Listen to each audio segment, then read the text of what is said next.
बाबा, अहो बाबा,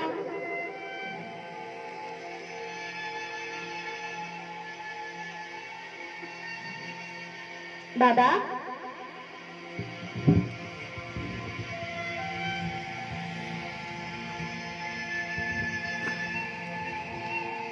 कोण? बाबा मी आले. कोण माझे बाबा? तरी कुठे आहेस तू? तरी का कुठे आहे? 7 वर्ष झाली का घर सोडून तू निघून गेलीस? तरी तुला या बापाची आठवण नाही का झाली? कुठे आहेस तू? थांब थांब, डबा जाऊ नको, थांब. अगं हा तुझा बाप काहीतरी तुला सांगतोय. या बापाचे शेवटचे शब्द ऐकतरी ऐकून घे पोरी. थांब, जाऊ नकोस. थांब थांब, ऐक. अगं तू आज स्वतःच अस्तित्व विसरून गेली आहेस माझपुरी. माझं बाबा, तू विसरली आहेस की तू कोण आहेस, आणि याची तुला जाणीव करून देण्यासाठी तुझा हा बाप दिवस रात्र फिरतोय का पोरी? मी करून देणार आहे तुला जाणीव. तू कोण आहेस आज मी तुला पटवून देणार आहे. तुझे आई वडील कोण आहे हे मी तुला पटवून देणार. नीट ऐक, ऐक पोरी. अगं कोणीही यावं तुझ्याशी प्रेमाचं खोटं नाटक करावं, तुझ्या शरीराचा उपभोग घ्यावा, तुझ्या शरीराचे तुकडे तुकडे करून कुत्र्या मांजराला खायला घालावेत, तुझ्या शरीराचे तुकडे करून फ्रीज मध्ये भरून ठेवावेत, तुझ्या शरीराचे तुकडे करून उष्ट्या पत्रावळी प्रमाणात तुला पुरी फेकून द्यावं. पुरी एवढी स्वस्त नाही आहेस का तू? एवढी स्वस्त नाही आहेस.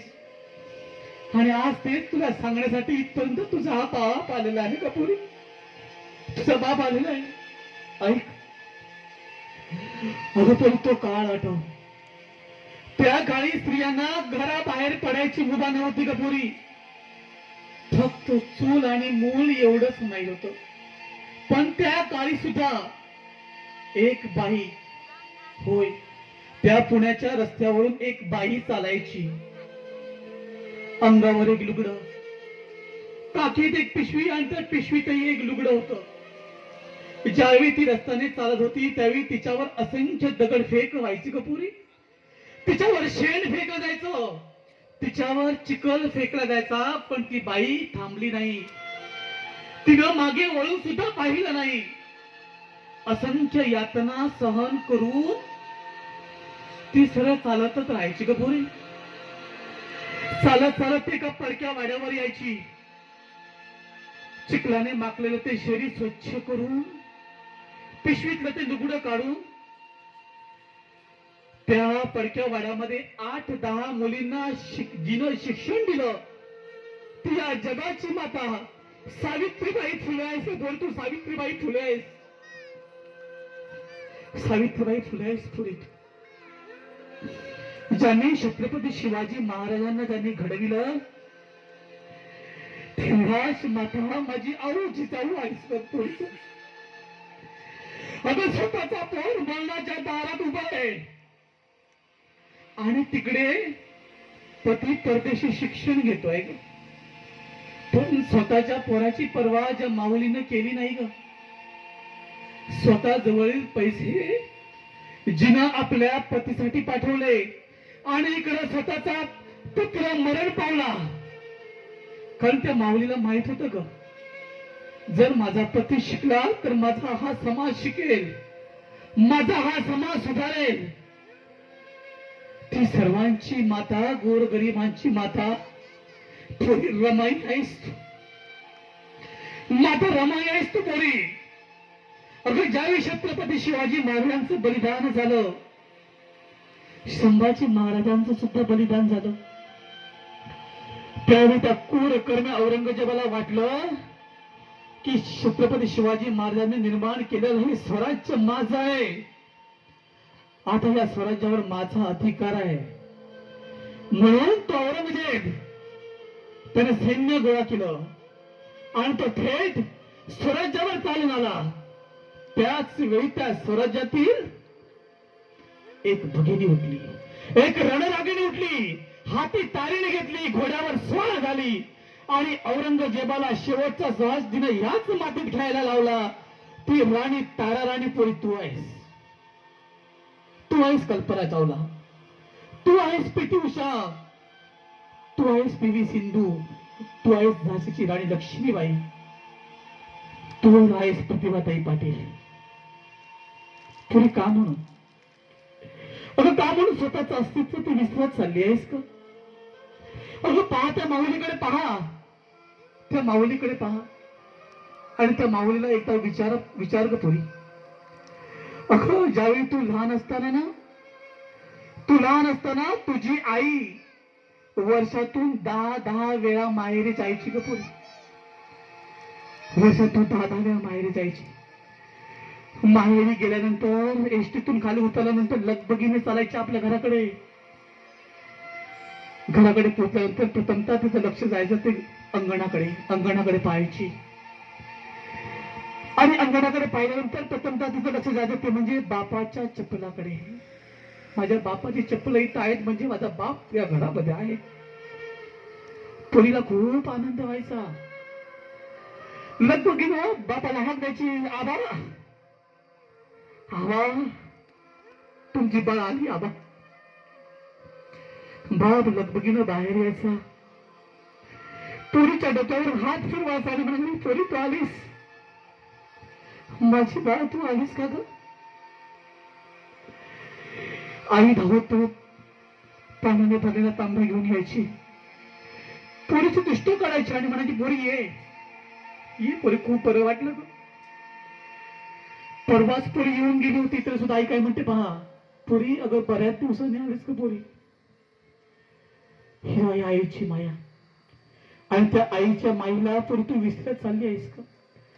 आईला उद्धटपणे बोलतेस, बापाला नाहक त्रास देतेस का म्हणून? अगं या मोबाईलच्या दुनियेत तू स्वतःचा आई बाप विसरत चाललीस का पोरी? आणि याला कारणीभूत कोण आहे माहिती आहे? याला कारणीभूत आहे माझा पोर, तो हरामखोर माझा पोर याला कारणीभूत आहे. आणि डोक्यावर चंद्रकोर कोरवी म्हणजे तू छत्रपती शिवरायांचा मावळा होत नाही. नीट लक्षात ठेव, चंद्रकोर कोरवी म्हणजे तू मावळा होत नाहीयेस.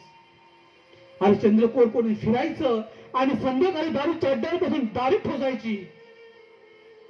अरे हेच शिकवलं का तुला तुझ्या बापात? हे शिकवलं का तुला आईनं? अरे त्या आई बापाकडे एकदा दारूचा घोट घेणार, तुम्ही एकदा त्या आई बापाकडे पहा त्या आई बापाकडे. अरे किती कष्ट करताय तरी तुमच्यासाठी, दिवस रात्र मेहनत करताय. तुला काय वाटतं बापाच्या चपला माझ्या पायात जातात म्हणजे मी बाप झालो? बापाचं शर्ट आता मला फिट होऊ लागलं म्हणजे मी बाप झालो नाही? अरे बाप हा बापच असतो, बरा बाप हा बापच असतो. आणि म्हणून मी तुम्हाला सांगतो, आई म्हणजे तुमची देवी, बाप म्हणजे तुमचा देव, आणि शाळा हे तुमचं मंदिर आहे. एवढं लक्षात ठेवा. एकदा निघून गेलेला आई बाप अरे किती वेळात पंढरपूरला त्याला परत नाही मिळणार, या चन्नी मिळणार आहे. किती वेळाचा नाही मिळणार तुमचा तो तुम्हाला आई बाप.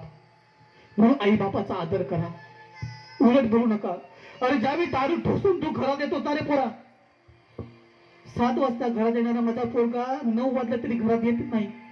अरे बाप इकडे तिकडे फिरत असतो, या वाटेवर बघतो माझा पोर येणार का, त्या वाटेवर बघतो माझा आता पोर येणार का. कारण बापाला माहित असतं की आता खूप वेळ झाला, याचा अर्थ माझा पोर दारू ठोसूनच घरात येणार आहे. पण हे त्याच्या आईला कळतं का म्हणे, यासाठी स्वतः बाप तळमत असतो. जसा तू दारूतून घरी आल्यानंतर ना तुझ्यासाठी तुझं जेवणाचं ताट बाप तयार करतो रे, आणि म्हणतो पोरा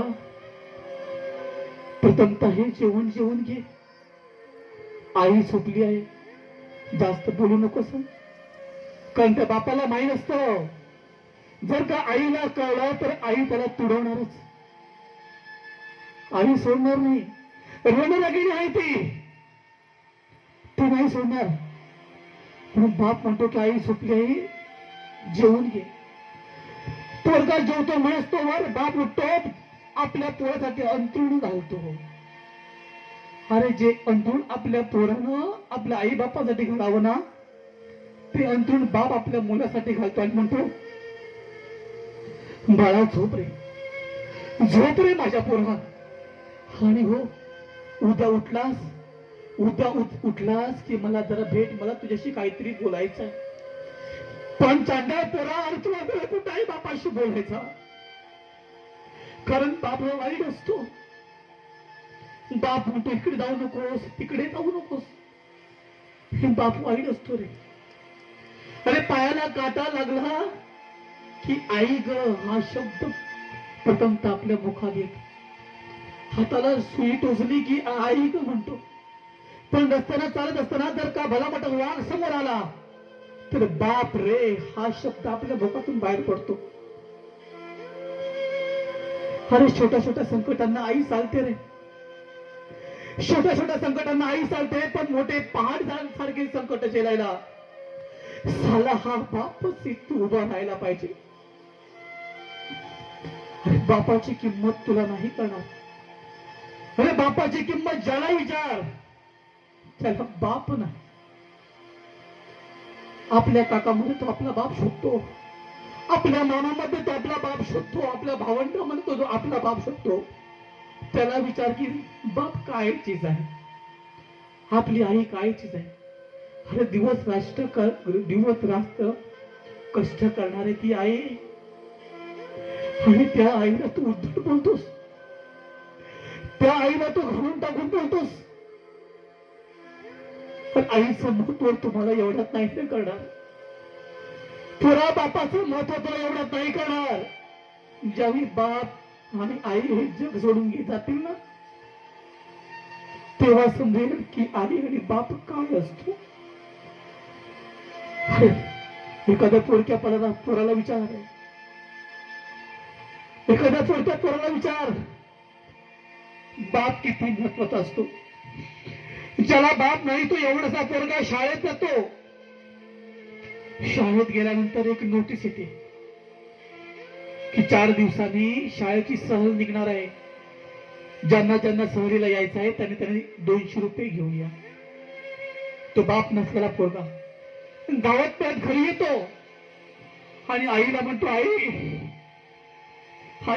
आमची सहल चालली नाही आणि सहलीसाठी शाळेत 200 रुपये मागितले. आई ते 200 रुपये आहेत का ग तुझ्याकडे? आई मला सहलीला जायचं आहे, आई मला 200 रुपये दे. आई त्या पोराकडे बघते, पोराच्या डोक्यावरून नाही ना हात फिरवते आणि म्हणते, बाळा माझ्या पोरा, माझ्याकडे पैसे नाहीत रे. आता तू या वर्षी सहलीला नको जाऊस, तू पुढच्या वर्षी सहलीला जा. पोरगा एकटक आपल्या आईच्या डोळ्यात पाहतो, त्याला समजतं की आपल्या आईकडे पैसे नाही आहेत. पण या वर्षी का होईना, पुढच्या वर्षी मी नक्की सहलीला जाईन. पण ज्यावेळी सहल निघायची असते, त्यावेळी तो पोरगा लवकर उठतो, इतर मुलांप्रमाणे लवकर आंघोळ सुद्धा करतो, आणि ज्या ठिकाणी सहलीची बस येणार आहे त्या ठिकाणी तो सगळ्यांच्या अगोदर तिकडे जातो. तिकडे गेल्यानंतर बसमध्ये चढतो. बसमधली एक सीट मी तपासून पाहतो आणि मनात विचार आणतो की जर मी सहलीला गेलो असतो तर मी या सीटवर बसलो असतो. जर का मी सहलीला गेलो असतो तर या सीटवर माझा मित्र आणि मी बसलो असतो. त्या ठिकाणी माझी बहीण बसली असते. आणि हताश मनाने तो बसमधून पोरगा खाली उतरतो. तोपर्यंत इतर मुलं आलेली असतात. रंगीबेरंगी कपडे घालून इतर मुलं बसमध्ये चढतात.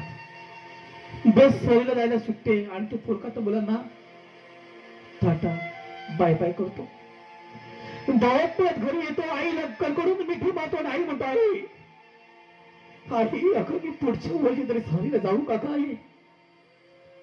आई म्हणते, हो बाळा, पुढच्या वर्षी नक्की सहलीला जा. पुढचं वर्ष येतं. पुढचं वर्ष सुद्धा तो पोरगा तसं विचारतो, आई आमची सहल निघाली आहे आई. सहलीसाठी पैसे दे. आई म्हणते बा या वर्षी नको, बा या वर्षी नको, पुढच्या वर्षी जा. असं एक एक वर्ष पुढे पुढे निघून जातं. तू पोरगा मराठी शाळेमधून हायस्कूल मध्ये जातो, हायस्कूल मधून कॉलेजला जातो, पण त्याच्या जीवनात तो पुढचे वर्ष कधी येतच नाही आणि तो पोरगा कधी सहलीला जातच नाही. आणि त्या पोराला विचार आहे, हरामखोर इकडे पहा, माझ्याकडे पहा. त्या पोराला विचार बापाची किंमत या समाजामध्ये काय आहे. रात्रंदिवस कष्ट करणारा तो बाप आणि त्याच बापाला तू खाली मान घालायला लावतोस. नको रे असं करू, नको करू. आणि हे पोरी पहा, अगं तुझं पण काही वेगळं नाही. बाळा एक, अगं तुझं पण काही वेगळं नाहीये. तू आता मोठी झालीस, मराठी शाळेतून हायस्कूलला गेलीस आणि आता हायस्कूल मध्ये कॉलेजला.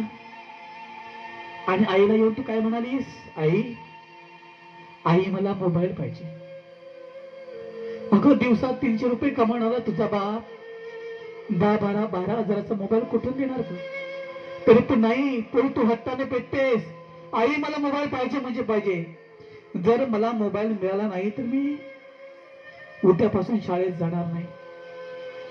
आई म्हणते ठीक आहे, वडिलांना येऊ दे घरी. त्यांना सांगते दिवस राष्ट्र कष्ट करून राबून संध्याकाळी बाप घरी येतो. आई बापासाठी जीवनाचं ताट समोर करते आणि म्हणते अहो जेवण. जेवणाचा एक घास मुखाकडे जात नाही, तोच आई म्हणते अहो ऐकलत का, पोरीला मोबाईल पाहिजे होता. उचललेला तो घास बाप तसाच ताटात ठेवतो, तसाच ताटात ठेवतो. म्हणतो थांब मी आलोच. तसाच घराच्या बाहेर पडतो, आपल्या मित्राकडे जातो. म्हणतो तुझ्याकडे 10,000 रुपये असतील तर मला दे ना, माझं थोडं काम आहे, नंतर देईन मी तुला. तो मित्र म्हणतो नाही रे, कालच माझं एक काम होतं, तिकडे पैसे खर्च झाले. तो बाप तसा दुखतो, पुढे जातो. ज्याच्या घराकडे बाप मोल मजुरी करतो त्याच्या घरी जातो आणि म्हणतो कोण आहे का घरात, मी आलो, माझं थोडस काम होतं. तू मला म्हणतो सांग काय काम होतं तुझं. मला थोडे पैसे पाहिजे होते, पोरीच्या शिक्षणासाठी पैसे कमी पडतात, पण साला बाप सांगत आहे की मला माझ्या पोरीला मोबाईल घेऊन द्यायचा आहे. बाप म्हणतो माझ्या पोरीच्या शिक्षणासाठी पैसे कमी पडतात, मला पैसे पाहिजे, माझ्या पोरीला कपडे घ्यायचे आहेत, माझ्या पोरीला पुस्तकं घ्यायची आहेत, माझ्या पोरीला एसटीचा पास काढून द्यायचा आहे, पैसे असेल तर द्या. तो माणूस म्हणतो पैसे देईन, पण तुला दररोज माझ्या कामाला यायला पाहिजे, दररोज माझ्या कामावर ये. बाप तो पैसे घेतो आणि पोरीच्या हातात होतं, म्हणतो घे पोरी, अगं तुला पाहिजे तसला मोबाईल घे, बिंदास मोबाईल घे. आणि एकदा का पोरीला मोबाईल मिळाला की कोण कोणाचा बाप, कोण कोणाची आई दिवस रात्र डोकं घालून त्या मोबाईल मध्ये काय बघत असतात काय माहित नाही. अरे दुसऱ्यांचे स्टेटस बघण्यापेक्षा स्वतःचा स्टेटस निर्माण करा, स्वतः मी काय आहे ते पहा. अगं तरी तुला आई बापाचं महत्व नाही करणार आहे. आई सांगतोय मी, हा तुझा बाप सांगतोय. अगं तुम्हाला काय सांगून गेलीस की बाबा आज आमचा एक्स्ट्रा क्लास आहे, आज रविवार आहे, माझा एक्स्ट्रा क्लास आहे, मी क्लासला जाते. आणि आई ती भोळी बाबडी, आईने विश्वास ठेवला तुझ्या शब्दावर. अगं 9 वाजता क्लासला निघून गेलेली माझी पोर संध्याकाळी 6 वाजता तरी अद्याप आलेली नाही. आईचा जीव कसा विसरला, आता बापाला सांगायचं तरी कसं. तर बापाला काय सांगू, माझी पोर कुठं राहिली. थोडी जड मनाने ती बापाकडे जाते आणि म्हणते अहो ऐकलत का, माझी शकुली माझी बाळ एक्स्ट्रा क्लासला जाते म्हणून सांगून गेली, पण अद्याप आली नाही हो. बापाच्या पायाखालची जमीन सरकते. फक्त बापाला हार्ट अटॅक यायचा फक्त शिल्लक होता. बापड थांब, मी शोधतो. रात्रभर बाप पोरीला शोधतो. पोरीचा नंबर लागतो पण पोरी फोन उचलत नाही. 2-3 दिवस झाले पोरीचा पत्ता नाही. जाताना येताना बाकीचे लोक त्याला म्हणतात, काय रे, अरे तुझी पोर कोणाबरोबर पळून गेली असते की तसं होतं. लोकांची प्रतिक्रिया तुला काय असते, अरे तुझी पोर पळून गेली असता कसा शोधतोस तिला. पण त्याला बाप नाही. बापाला विश्वास आहे आपल्या पोरीवर की माझी पोर असं नाही करणार. बाप पोलीस स्टेशनला जातो आणि म्हणतो, साहेब साहेब आज 7 दिवस आले, 7 दिवस झाले माझी पोर कुठेतरी गेली व नाही आली अद्याप. साहेब माझ्या पोरीला मला शोधून द्यावं साहेब. ते पोलीस म्हणतात, ठीक आहे, मी शोधतो तुमच्या पोरीला. आणि दुसऱ्या दिवशी पोलीस घरी येताना म्हणतात, ऐकलत का, तुमची पोर आम्हाला भेटलेली आहे, कृपया तुम्ही सुद्धा पोलीस स्टेशनला या. बाप हर्षवर्धित मनानं पोलीस स्टेशनला जातो, कारण तिथे त्याची पोर असते. आणि पाहतो तर काय, पोरीच्या बाजूला अजून एक मुलगा. बाप जाऊन पोरीला कळकळून मिठी मात्र म्हणतो, बाळा अगं कुठे होतो तू 7 दिवस, चल चल बाळा घरी चल. पण ती पोरगी बापाकडे पाहत सुद्धा नाही. पोलीस विचारतात त्या पोरीला, अगं यांना तू ओळखतेस की नाही. ती पोरगी काय म्हणते माहिती, कोण आहे, नाही नाही, छे मी यांना कधीच पाहिलं नाही, मी नाही ओळखत यांना. अगं त्याच वेळी तुझे शब्द जेव्हा बाहेर पडतात ना, त्याच वेळी जिवंतपणे तुझा बाप तिथला तिथं मरतो ग पोरी. जिवंतपणे तिथला तिथे तुझा बाप मरतो. अगं बापाला ओळखत नाही, बाप नालायक आहे, नालायक आहे तुझा तो बाप. तुला बाप म्हणतो ना, पोरी इकडे जाऊ नकोस, पोरी तिकडे जाऊ नकोस. हरामखोर आहे तुझा तो बाप, नालायक आहे तुझा तो बाप. म्हणून तुला सांगत असतो की पोरी असे कपडे घाल ग पोरी, हे कपडे घालू नकोस. पोरी रात्री अपरात्री कुठे फिरू नकोस. अगो वेळा झाला तुझा तो बाप, म्हणून तुला सांगतो पोरी. आणि त्याच बापाची चिता तू स्वतःच्या हाताने रचतेस ग पोरी. का काय कमी केलं तुला तुझ्या बापानं, आणि निघून गेली त्या पोराबरोबर आई बापाला सोडून. अगं एवढं कष्ट केलं आई बापानं तुझ्यासाठी, आणि त्या आई बापाला सोडून तू कशी काय निघून गेली. अगं बाप काय असतो आपल्या जीवनात. आणि पुन्हा सांगतोय मी तुला, अगं ज्यावेळी तुझं लग्न ठरतं ना, त्यावेळी सगळ्यात आनंद कोणाला होत असेल तर तो म्हणजे तुझ्या बापाला. ज्यावेळी तुझं लग्न ठरतो त्यावेळी सगळ्यात दुःखही कोणाला होत असेल तेही तुझ्या बापालाच. आनंद यासाठी की माझी पोर आपला नवीन संसाराला सुरुवात करणार आहे, आणि दुःख यासाठी की माझी पोर मला सोडून जाणार. मी घरी आल्यानंतर धावत मला येऊन मिठी मारणारी माझी बाळ माझ्यापासून आता दूर जाणार आहे. बापाकडे पैसे नसतात ग पोरी, तरी खूप मोठा खर्च करतो तुझा बाप. लग्न पत्रिका वाटा, मंडप तयार करा. मग बाहेरचे लोक म्हणतात, अरे घरी काय लग्न करतोस, एकुलती एक तुझी पोर, एखाद्या चांगल्या हॉलमध्ये लाव की तुझ्या पोरीचं लग्न. कारण तो बाप स्वाभिमानी असतो ना, बाप स्वाभिमानी आहे. तो म्हणतो होय, घरी नाही माझ्या पोरीचं लग्न मी हॉलमध्ये जाऊन करणार आहे, मोठ्या थाटामाटात. सर्वांना बोलवतो. बँजो पार्टी, फोटोग्राफर, मंडपवाले, जेवणवाले सगळेजण येतात. मुलीच्या डोक्यावर अक्षता पडतात. अक्षता पडून झाल्यानंतर सगळी लोक मंडपामध्ये दिसतात, पण त्याला बाप दिसत नाही. बाप कुठे गायब झाला असेल काय माहिती.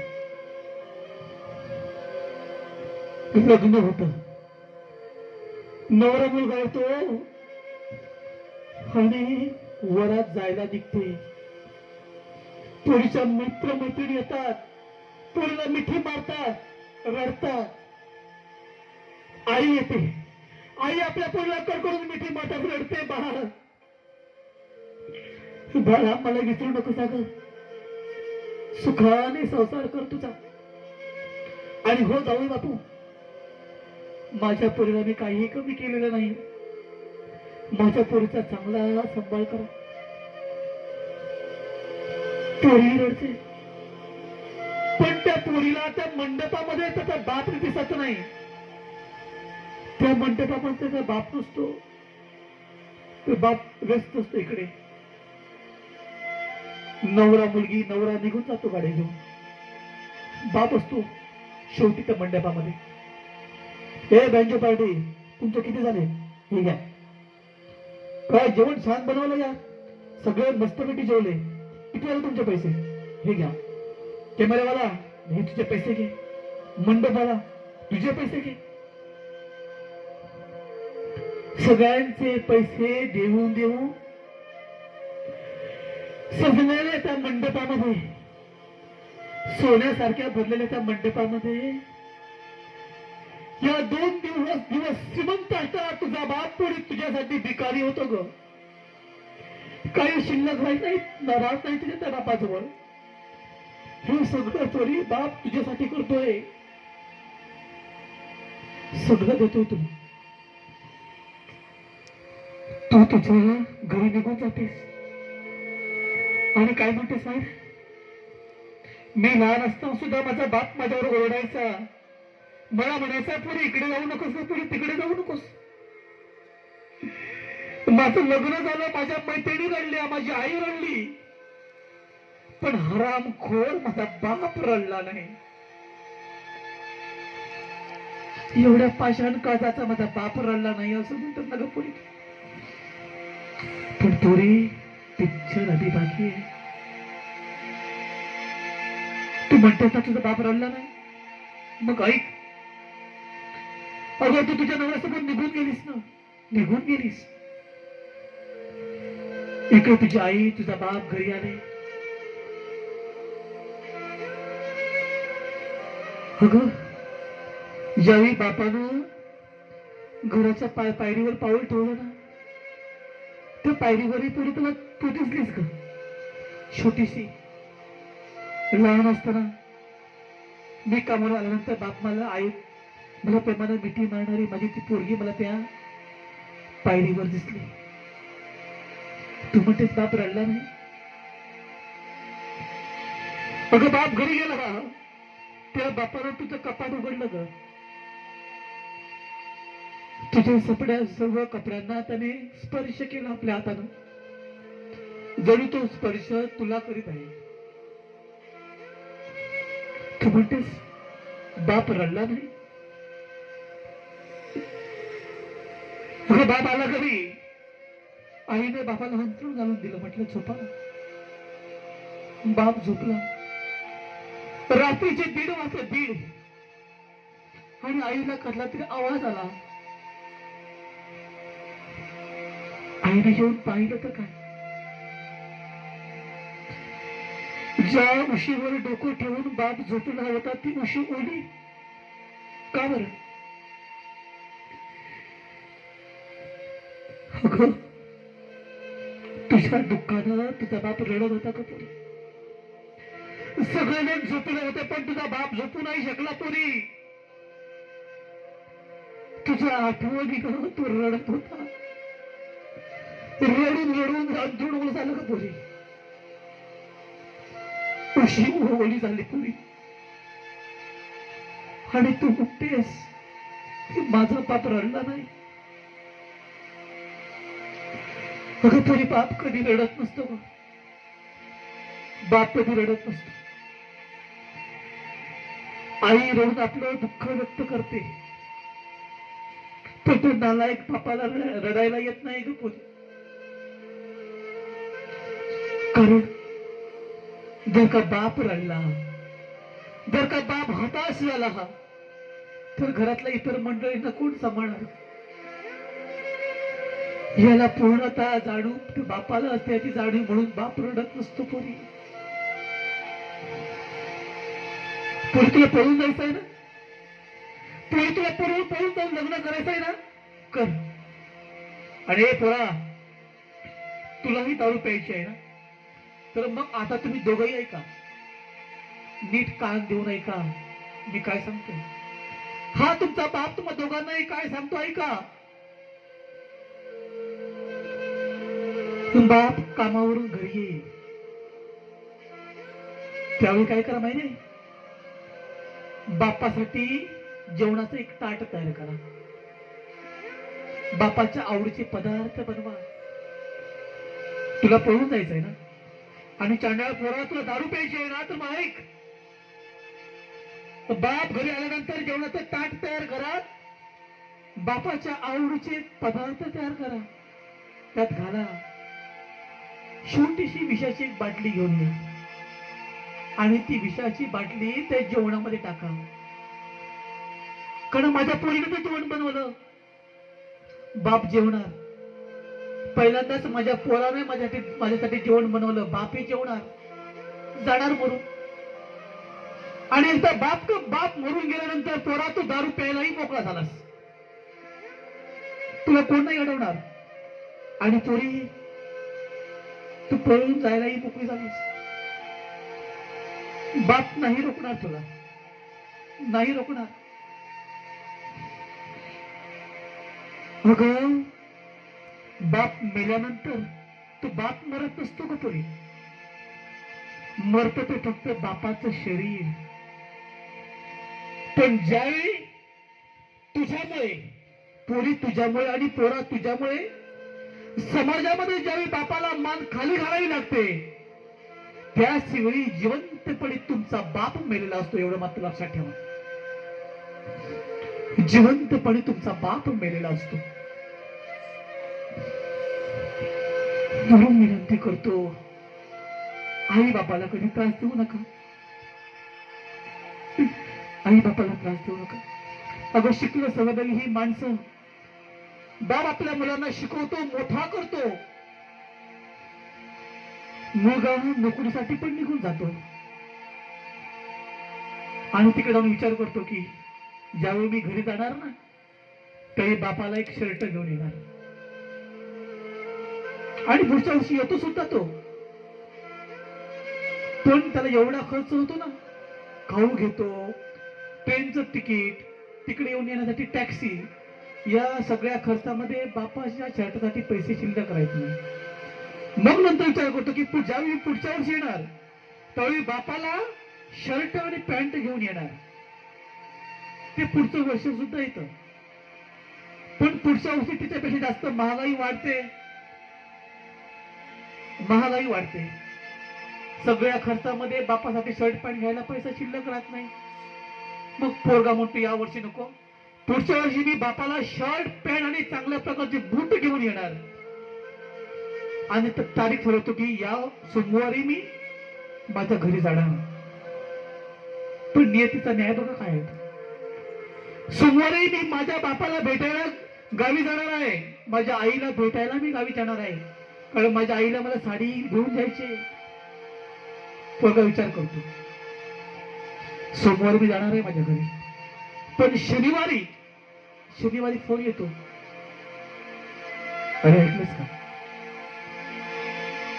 लवकरात लवकर घरी ये, तुझ्या बाबांची तब्येत खूप खराब झालेली आहे, तुझ्या आईची तब्येत बिघडलेली आहे, लवकरात लवकर घरी ये. पोरगा म्हणतो नाही, आज मला खूप काम आहे, एक काम करतो मी दुसऱ्या दिवशी येतो. आणि दुसऱ्या दिवशी पोरगा ट्रेन मध्ये बसतो, प्लेन मध्ये बसतो. पण त्या गडबडीत सुद्धा ट्रेनचा एवढा खर्च होतो, प्लेनचा एवढा खर्च, टॅक्सीचा एवढा खर्च, गाडीचा एवढा खर्च. त्यावेळी सुद्धा त्या पोराला बापासाठी शर्ट, बापासाठी पॅन्ट, बापासाठी बूट हे सगळं द्यायला पोराकडे पैसे शिल्लकच राहत नाही. पोरगा घरी येतो आणि पाहतो तर काय, घरी सर्वत्र गर्दी जमलेली आहे. सगळे सगळे सगळे सोयरे पाहुणे आलेले आहेत. पोरगा म्हणतो काय झालं, माझ्या घरी एवढी गर्दी का? आणि जाऊन पाहतो तर काय, तिरडीवर तिरडीवर पोरा तुझा बाप आहे पहा. आणि ज्या बापासाठी तुझ्याकडे पैसे नाहीत रे, बापाला शर्ट घेण्यासाठी तुझ्याकडे पैसे नाहीत, पॅन्ट साठी तुझ्याकडे पैसे नाहीत, आईला साडी घेण्यासाठी तुझ्याकडे पैसे नाहीत, तो बाप तिरडीवर झोपलेला आहे. तू तुझी आई पहा पोरा, दारू ठोसून येतोस ना, पहा आईकडे पाहते. तू तुझी आई सुद्धा तिरडीवर झोपली नाही, निवांत शांत. ते तुझी आई बाप तुला आता यापुढे नाही त्रास देणार, निघून गेलं कायमचे, तुम्हाला निघून गेलं कायमचे. आणि आता हा बाप सुद्धा पोरी निघून जातोय ग. या बापाचे 4 शब्द ऐकून घेतलंस ना, खूप बरं वाटलं ग पोरी, खूप बरं वाटलं. आता तुझा हा बाप सुद्धा या जगाचा निरोप करतोय ग. अगं पोरी आई पहा ग, जाऊन आईला पहा, तुझा बाबा तर मरणारच आहे ग पोरी. अगं आईला संधिवात झालेला आहे, तुझी आई अंथरुणाला खिळली आहे ग पोरी. एकदा जाऊन आईला भेटून या. अगं तुझा भाऊ पाह, भावाला एकदा भेटून ये. पोरी एवढं सांगायचं होतं का मला तुला, एवढं सांगायचं होतं. पोरी जातो ग पोरी, तू पोरी जाण्यापूर्वी एकदा आईकडे पहा ग पोरी, आईकडे पहा, पोरी आईकडे पहा. जातो ग पोरी, जातो जातो.